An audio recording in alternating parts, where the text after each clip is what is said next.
சப்பு சரி செய்து கொள்ளுங்கள். ஆரஞ்சு கட்டையை பிடிச்சு பிடிச்சிருக்கா, நீ வந்து பாருங்கன்னு பாக்கீங்க.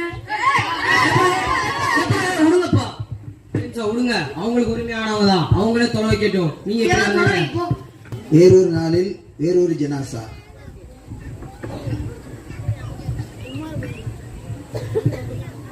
அஸ்ஸலாத்து ஜனாசா ஃபர்ல் கிஃபாயா. சைத்தான் முடிச்ச பையன் தொழுவ வைக்க மாட்டாங்க, எப்ப பார்த்தாலும் சண்டை போட்டுட்டே இருப்பாங்க. நீ வந்து தொலை வச்சா எனக்கு தொலை வைக்க தெரியாது. அப்ப என்னதுக்கு தொலை வைக்க சண்டை போட்டா? மார்க்கம் தெரியாதா, நீ எதுக்கு தொலை வைக்க? விடுங்க அலிம்சா, விடுங்க அலிம்சா. நபி ஸல்லல்லாஹு அலைஹி வஸல்லம் அவர்கள் கூறினார்கள், ஒரு மனிதன் மரணித்த போது அவரை பின்தொடரக்கூடிய 3 விஷயங்கள்: அவருடைய சாலிகான பிள்ளைகள் செய்த துஆக்கள், அவருடைய நிரந்தர தர்மம், அவருடைய பயனுடைய கல்வி. நபி ஸல்லல்லாஹு அலைஹி வஸல்லம் அவர்கள் கூறினார்கள், மரணித்த பெற்றோர்களாக வேண்டி துஆ செய்ய கூட தெரியாத குழந்தைகளை வளர்த்தீர்களானால் அது யாருடைய தவறு? உங்களுடைய தவறுதானே. மார்க்கத்தை சொல்லிக் கொடுத்து வளர்க்காதது உங்களுடைய தவறுதானே. மார்க்கத்தை சொல்லிக் கொடுத்து வளருங்கள், அல்லாஹ் இம்மையிலும் மறுமையிலும் வெற்றி தருவான். இறந்த பெற்றோர்களுக்காக வேண்டி துஆ செய்ய கூட தெரியாத பிள்ளைகளை வளர்த்தோம் என்று சொன்னால் இதைவிட கை செய்து படிக்கூடியவர்கள் யார்? மார்க்கத்தை சொல்லிக் கொடுத்து வளர்ப்போம், மறுமையில் நமக்காக துஆ செய்யக்கூடிய சாலிகான பிள்ளைகளை உருவாக்கவும். காட்சி 2 ஆரம்பமாக இருக்கிறது.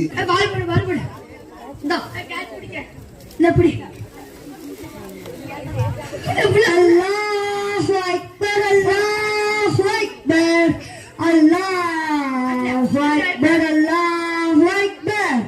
அஷ்ஹது அல்லா இலாஹா இல்லல்லாஹ், அஷ்ஹது அல்லா இலாஹா இல்லல்லாஹ்.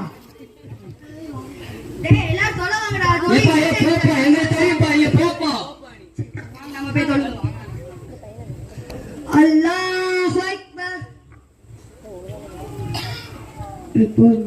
அல்லாஹ் சொர்க்கவாதிகளை சொர்க்கத்திற்கும் நரகவாதிகளை நரகத்திற்கும் அனுப்பியதற்கு பின்னால் ஏற்படுவது போன்ற ஒரு சிறிய நிகழ்வு.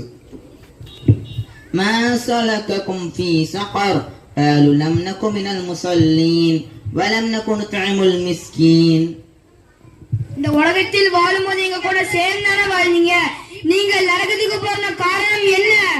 நாங்கள் தொழுகையாளியாக இல்லை, நாங்கள் ஏழைகளுக்கு உணவளிப்பவராக இல்லை, நாங்கள் அல்லாஹ்வின் கடமைகளில் பொழுதுபோக்காக இருந்து விட்டோம். அல்லாஹ் சொர்க்கவாதிகளுக்கு அனைத்து விதமான நலவுகளையும் வழங்கியதற்கு பின்னால் எல்லாம் அறிந்தவனான அல்லாஹ் அந்த சொர்க்கவாதி நண்பர்களிடத்திலே அவர்களுடைய உள்ளங்களிலே ஏதோ ஒரு குறை இருப்பதை போன்று தோன்றுகிறது. அப்பொழுது அல்லாஹ் அவர்களிடத்திலே கேட்பான், உங்களுக்கு வழங்கக்கூடிய அனைத்து நலவுகளும் வழங்கப்பட்டதற்கு பின்னால் உங்களுக்கு என்ன குறை இருக்கிறது என்பது போன்று கேட்கும் பொழுது அவர்கள் கூறுவார்கள்,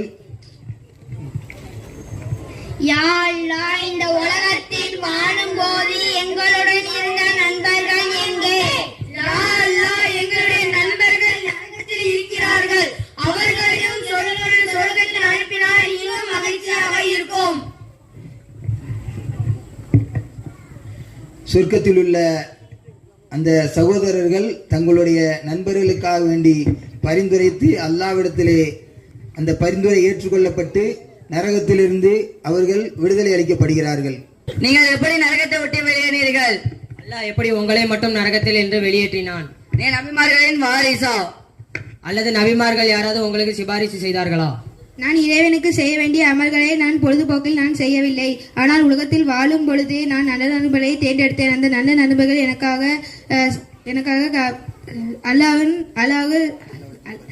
அல்லாஹ்விடம் பரிந்துரை செய்து எனக்கு நரகத்திலிருந்து விடுதலை கொடுத்தார்.